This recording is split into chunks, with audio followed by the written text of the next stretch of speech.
Here are 5 toxic beliefs that will prevent you from healing from infidelity. This is the betrayed partner edition. The first toxic belief is that I will never get over this. What you think is more likely to come true. So if you think you can't get over it, you're more likely to not get over it. I really always want you to be thinking you can and will get over this. The second toxic belief is my partner is a monster. If you think your partner is a monster, you're going to have a very hard time finding any compassion for them, finding any kindness for them, reconnecting to them in any way. So we need to move away from this. And I know it's very hard because what they did was monstrous, but that doesn't make them as a person a monster. Really look for evidence that there is still good in them, that they are still a good person, even though they did a very bad thing. All right, the third toxic belief is I should be able to say, do whatever I want, however I want to my partner.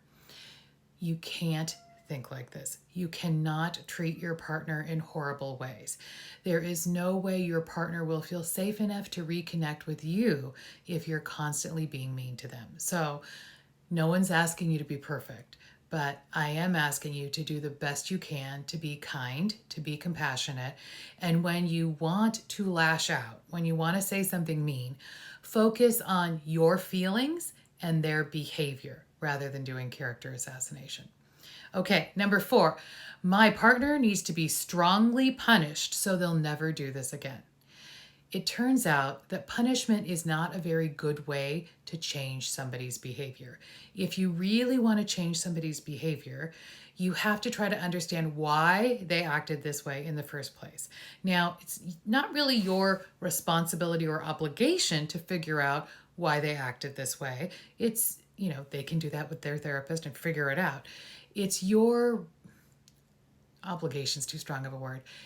I think it's in your best interest if you try to be understanding and compassionate so that you can see that their bad behavior had very little to do with you and everything to do with them and taking care of themselves.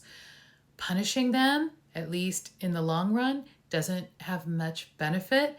You can certainly express how you feel, but being overly mean and critical is not going to get you what you want.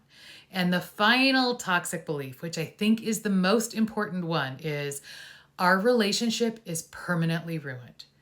Please don't think this. Please do not throw the baby out with the bathwater, right? Don't think that just because there was a period of time when things were horrible, that means the entire term of your relationship was horrible. It's very likely that there was a good period of time, there was a bad period of time, and there can be another good period of time. So I would much rather you say to yourself, all right, relationship 1.0 was good.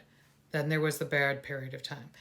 Now, that bad period of time is over and we're starting relationship 2.0, and it can also be good. It's always so sad when there's a really long-term relationship, 20 years or so, and there's a 6-month period of time where there was horrible behavior.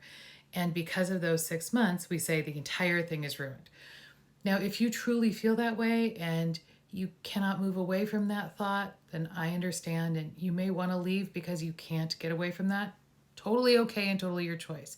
But I encourage you to try to see, instead of it as black and white, try to see the grays, right? And try to say, okay, this first part, good. This part, not good. All right, that part was an anomaly. This next part can also be good. It doesn't have to mean that our relationship is ruined. It just means that our relationship is changing. All right, let me know what you think about these 5 beliefs. Let's talk about them a little bit further.